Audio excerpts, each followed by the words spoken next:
अस्सलाम वालेकुम स्टूडेंट्स। आज हम बात करेंगे 10th क्लास के बोर्ड पॉइंट ऑफ व्यू से जो शॉर्ट क्वेश्चन है हमारे पास चैप्टर नंबर 1 और चैप्टर नंबर 2 के हवाले से। तो इसमें जो सबसे पहला क्वेश्चन आता है बोर्ड के पॉइंट ऑफ व्यू से वो है कि right into standard form. Right into standard form, आपके पास इक्वेशन गिवन होती है, उसको अपने स्टैंडर्ड फॉर्म में लिखना होता है, जो कि हमारे चैप्टर नंबर 1 एक्सरसाइज 1.1 का क्वेश्चन नंबर 1 है। और इसके साथ जो दूसरा शॉर्ट क्वेश्चन वेरी इंपॉर्टेंट है, पहले चैप्टर में से जो बहुत दफा पेपर में आ चुके हैं, वो है डिफाइन। डेफिनेशन जो है define quadratic equation. Quadratic equation या वो कहेगा write down methods to solve a quadratic equation. Write down methods to solve quadratic equation. इसका मैं आंसर भी साथ आपको मेंशन कर देता हूँ, आपने पेपर में इसको आंसर किस तरह से करना है। Number 1 factorization, number 2 completing square,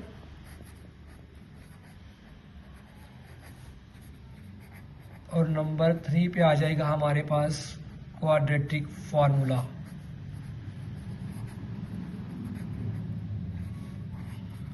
यहाँ मैं आप लोगों को एक चीज मेंशन करता जाऊं कि ये एक बड़ा इंपॉर्टेंट शॉर्ट क्वेश्चन भी है, वो आपसे ये डिमांड कर सकता है। वो कहेगा जी how many method to solve a quadratic equation. वहां पे आपके पास ऑप्शंस होंगे, option A 1, B 2, C 3, D 4। तो आपने यहाँ पे अपना ऑप्शन C को टिक करना है, जो कि 3 आएगा। राइट। सो नेक्स्ट क्वेश्चन वो आपसे ये डिमांड करेगा जी राइट डाउन क्वाड्रेटिक फार्मूला। वो इसी को सिर्फ शॉर्ट क्वेश्चन की फॉर्म में कहेगा कि क्वाड्रेटिक फार्मूला लिखें। तो आपका वेरिएबल चाहे x है या y है, हम यहाँ लेट x को कर लेते हैं। तो ये लिखा जाएगा -b plus minus b square minus 4ac square root over 2a। उसके बाद हमारे पास जो न्यूमेरिकल शॉर्ट क्वेश्चन आते हैं, उसमें बहुत इंपॉर्टेंट शॉर्ट क्वेश्चन है, जो कि हमारे पास एक्सरसाइज 1.1 का क्वेश्चन नंबर 2 है। That is about factorization. Factorization में नॉर्मली हमारे पास यहाँ 6 पार्ट हैं, और उन 6 पार्ट में से एंड वाले 2 पार्ट जो है वो थोड़े से लेंथी हैं प्रोसेस में। तो फैक्टराइजेशन का वो आपसे बोलता है, और इसमें जो एंड वाले 2 पार्ट है ना, वो नॉर्मली लेंथी हैं, वो शॉर्ट क्वेश्चन कंसीडर बहुत कम होते हैं, रेयर केसेस होते हैं। तो जो पहले 4 पार्ट हैं उनमें से ज़्यादातर चांसेस होते हैं आपके फैक्टराइजेशन के क्वेश्चन के आने के, जिसमें उसके बाद आ जाता है हमारे पास हमारी रिव्यू एक्सरसाइज। रिव्यू एक्सरसाइज में हमारे पास कुछ क्वेश्चंस हैं, जिसमें सपोज हमारे पास एक क्वेश्चन ये आ जाता है 2x माइनस 1/2 का square that is equal to 9/4। वो कहते हैं इसको आप सॉल्व करें।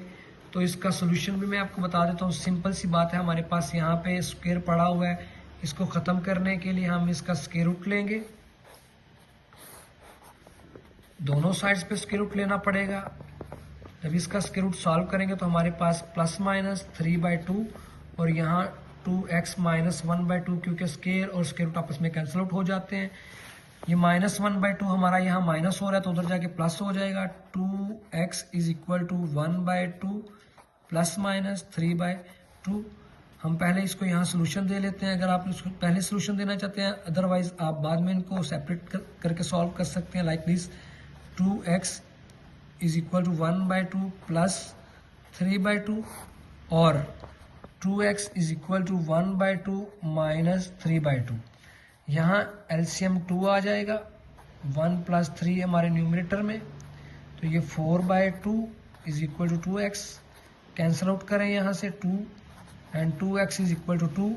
सो यहाँ से x हमारे पास आ जाएगा 2/2। कैंसिलेशन करने के बाद x इज इक्वल टू 1। बिल्कुल सेम प्रोसेस हम इस साइड पे भी अप्लाई करेंगे। 2x इज इक्वल टू 2, यहाँ से एलसीएम 1 माइनस 3 हमारे न्यूमरेटर में, 2x is equal to -2/2। Cancel करें -1, 2x is equal to -1 and x is equal to -1/2। यहाँ जो थोड़े से डिफिकल्ट क्वेश्चंस होंगे उनका हम सोल्यूशन करेंगे, लेकिन बाकी क्वेश्चंस को हम थॉरली जो है वो बताते जाएंगे। इसके बाद हमारे पास जो रिव्यू एक्सरसाइज का एक और क्वेश्चन है 3x + 18 square root is equal to x। चूंकि रिव्यू में हमारे पास इसके अलावा भी कुछ क्वेश्चंस हैं, वो कदरे आसान है, इसीलिए उनकी मैं वैसे आपको बता देता हूँ। रिव्यू चैप्टर नंबर 1 की एक्सरसाइज में आपके पास जो पहला क्वेश्चन आता है वो आता है solve x square minus x minus 2x minus 2 is equal to 0। आप इसको चाहे क्वाड्रेटिक फार्मूला लगा ले, कोई मसला नहीं, स्ट्रेट फॉरवर्ड आप इसको सोल्यूशन दे सकते हो। उसके बाद आ जाता है फैक्टराइज करने वाला 5x square is equal to 15x। ये भी वेरी सिंपल है कि आप यहाँ से इसको आप 5x स्क्वायर माइनस 15x यानी कि स्टैंडर्डाइज कर लें। यहाँ से आपके पास 5x कॉमन आ जाएगा, अंदर आ जाएगा x minus 3 that is equal to 0। 5x भी 0 के इक्वल और x माइनस 3 भी जो है वो 0 के अगेंस्ट रख के आप x की वैल्यूज को फाइंड आउट कर सकते हैं। अब इस पे बात करते हैं। तो चूंकि इससे पहले क्वेश्चन में हमने स्क्वायर को सॉल्व आउट किया था, यहाँ स्क्वायर रूट को सॉल्व करना है आपने, तो इसका दोनों साइडों पे हमें स्क्वायर लेना पड़ेगा like this, taking square on both side. Square और स्क्वायर रूट कैंसिल आउट हो जाएंगे, ये प्रॉपर्टी आप लोग जानते ही होंगे। 3x + 18 is equal to x square. इस किस्म की सिचुएशन जब भी हमारे पास आएगी, हम सबसे पहले इसको स्टैंडर्डाइज करेंगे। स्टैंडर्डाइज इन द सेंस कि x स्क्वायर ये बाकी सारा फैक्टर उठा के दूसरी साइड पे शिफ्ट करें, minus 3x minus 18 that is equal to 0। अब इसके बाद आप देख लें इसको, अगर ये फैक्टराइजेशन इसकी पॉसिबल है तो आप इसको फैक्टराइज कर लें, अगर पॉसिबल नहीं है तो आप इसको कंप्लीटिंग क्वाड्रेटिक फार्मूला पे ले जाएं, लेकिन ये फैक्टराइज भी हो जाता है। x square minus 6x and plus 3x minus 18 is equal to 0। ये इसके पॉसिबल फैक्टर्स हैं। यहाँ से ये दोनों मिलके एक फैक्टर बना देंगे, ये दोनों मिलके एक फैक्टर, यहाँ से आपको x कॉमन मिल रहा है तो हमारे पास रह जाएगा x माइनस 6 प्लस 3, यहाँ से x माइनस 6। फैक्टराइजेशन का एक बहुत बड़ा रूल है कि अगर ये दोनों फैक्टर्स आपस में सेम नहीं आ रहे तो आप समझ लीजिए कि आप कहीं ना कहीं गलती कर रहे हैं। x माइनस 6 पहला factor, then x plus 3 second factor that is equal to 0। दोनों को 0 के अगेंस्ट रखें, x plus 3 is equal to 0, so x is equal to 6 रह जाएगा, यहाँ पे x is equal to minus 3। तो इनको आप सोल्यूशन सेट में बता सकते हैं कि 6 and minus 3 will be our output. जी अब हम बात करेंगे चैप्टर नंबर 2 पे। चैप्टर नंबर 2 में बहुत इंपॉर्टेंट शॉर्ट क्वेश्चन है पेपर पॉइंट ऑफ व्यू से। ऑलमोस्ट 3 से 4 क्वेश्चन हमारे बोर्ड के पेपर में आते हैं, जिसमें सबसे पहला क्वेश्चन जो कि डिस्क्रिमिनेंट के अबाउट है। डिस्क्रिमिनेंट मैं आपको रेफरेंस भी बता देता हूं इसका। ये एक्सरसाइज 2.1 क्वेश्चन नंबर 1 है, और इसी के साथ जो इसके साथ रिलेटेड क्वेश्चन है वो है हमारे पास discuss the nature of roots. Normally इन दोनों में से किसी एक के मैक्सिमम चांस होते हैं पेपर में आने के। Nature of roots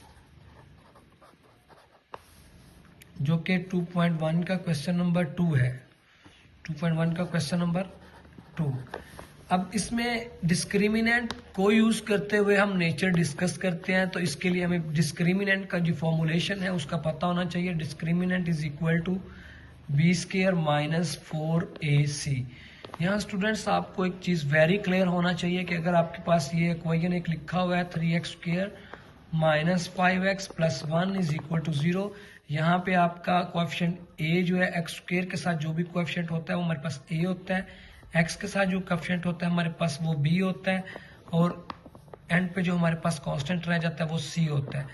a b c इन तीनों वैल्यूज को हम इस फॉर्मूले के अंदर पुट अप करेंगे। देन उसके बाद हमारे पास 4 प्रॉपर्टीज हैं जो कि चैप्टर नंबर 2 के वेरी स्टार्ट्स पे लिखा हुआ है कि अगर हमारे पास डिस्क्रिमिनेंट के आंसर्स जो हैं वो ग्रेटर देन 0 आ जाए और साथ में परफेक्ट स्क्वायर हो तो हमारे नेचर क्या होते हैं।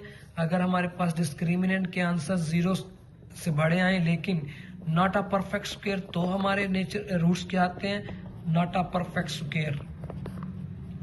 अगर हमारे पास डिस्क्रिमिनेंट जो है वो एग्जैक्ट 0 आ जाए तो हमारे रूट्स क्या होते हैं। अगर डिस्क्रिमिनेंट हमारे पास जो है वो लेस देन 0 आ जाए, मतलब माइनस की फॉर्म में आ जाए, तब हमारे रूट्स क्या होते हैं। इन चारों चीजों को आपने एक बार रीड आउट करना है। ये बहुत इंपॉर्टेंट चार्ट क्वेश्चन है जो कि पेपर में नॉर्मली आ जाता है। सम टाइम वो सिर्फ आपसे डिस्क्रिमिनेंट डिमांड कर लेता है और सम टाइम वो आपसे nature of the roots demand कर लेता है। नेचर ऑफ रूट्स के लिए हमें सहारा लेना पड़ता है डिस्क्रिमिनेंट का। तो डिस्क्रिमिनेंट की फॉर्मुलेशन ये लिखी हुई है b² माइनस 4ac। बड़ा सिंपल सा क्वेश्चन है, आसान क्वेश्चन है। Exercise 2.1 question number 1 and question number 2। इसके बाद हमारे पास एक्सरसाइज 2.2 है। Very very very important short question point of view से। इसमें नॉर्मली एक क्वेश्चन आ जाता है फाइंड क्यूब रूट। रेफरेंस बता देता हूं आपको,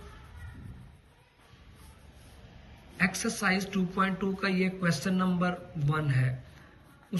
उसके बाद हमारे पास क्वेश्चन नंबर 2 आ जाता है जिसमें मल्टीपल ऑप्शंस हैं, जहां हमारे पास नॉर्मली जो चीज़ यूज होती है वो 1 + ओमेगा स्क्वायर, इसकी यूटिलाइजेशन है।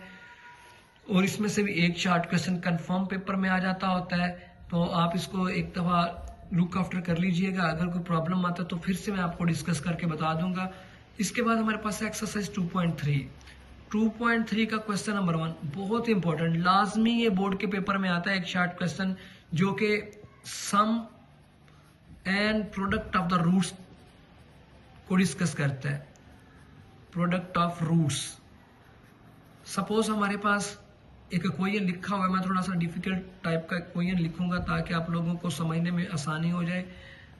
ये मैंने आप लोगों के सामने एक क्वाड्रेटिक का इक्वेशन लिखा है और अभी अभी मैंने आपको बताया भी है कि यहाँ x² के साथ जो कोएफिशिएंट होगा वो हमारे पास a हो जाएगा, x के साथ जो हमारा कोएफिशिएंट लिखा जाएगा वो b और rest of the things will be considered as c। हमने सम निकालना है, सम इज इक्वल टू -b/a। इसको आप यूं भी लिख सकते हो अल्फा प्लस बीटा। और प्रोडक्ट के लिए जो टर्म यूज की जाती है वो होता है c/a, इसको आप अल्फा बीटा भी लिख सकते हैं। अब अगर हम देखें अपने वैल्यूज को तो हमारे पास माइनस फॉर्मूले को लिखा जाएगा और -c हमारे पास हमारा b कोएफिशिएंट है, तो वो -m/a हमारे पास l है। माइनस माइनस मिलके प्लस हो जाएंगे, चूंकि ये प्रोडक्ट हो रहा है तो यहाँ से m/l हमारे पास सम निकल आएगा। और प्रोडक्ट c हमारे पास चूंकि n-l है ओवर a हमारे पास l। यहाँ पे जो बच्चे नॉर्मली मिस्टेक करते हैं उनको समझ नहीं आ रहा होता कि ये n-l एक्चुअली क्या है। तो यहाँ पे आप मेक श्योर करें कि कोएफिशिएंट्स जब आप लिख रहे होते हैं यहाँ किसी भी किस्म की जो मिस्टेक है वो आप बिल्कुल भी नहीं कर सकते हैं। यहाँ आपको कॉन्फिडेंट रहना है कि आपके पास a कोएफिशिएंट क्या है, b कोएफिशिएंट क्या है, c कोएफिशिएंट क्या है। और कोएफिशिएंट को लिखते हुए उनके साथ जो सिंबल यूज हो रहे हैं ना, जो साइन यूज हो रहे हैं, उनका आपने खुसूसी तौर पे ख्याल रखना है जी। नेक्स्ट हमारे पास है एक्सरसाइज 2.5।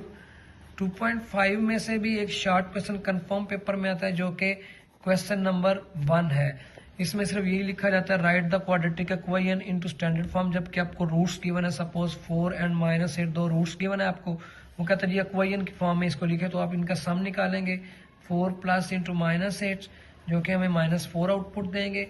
प्रोडक्ट में हमारे पास इन्हीं दोनों को मल्टीप्लाई कर देंगे हम लोग, तो ये -32 आ जाएगा। स्टैंडर्ड फॉर्म लिखेंगे x² - sx + p = 0। ये वाला स्टैंडर्ड फॉर्म आपने जुबानी याद करना है, ये आपको पता होना चाहिए। यहाँ पे simply just plugged in the values. हमारे पास सम कितना है -4 और x as it is plus p हमारे पास -32 दैट इज इक्वल टू 0। अब इसको आप सिंप्लीफाई कर लें, x² - plus 4x ± -32 that is equal to 0। अभी तक के लिए हम आपको इतना ही बताएंगे, इंशाल्लाह दूसरे लेक्चर में बाकी के शॉर्ट क्वेश्चन भी आपसे डिस्कस करेंगे। और यहाँ पे मैं आप लोगों को रिमाइंड करवा दूं कि अगर आप ये चीज़ नहीं करते हैं, एक्चुअली डिमांड ये आपसे ये की जा रही है, ये एक मार्क्स की डिवीजन होती है।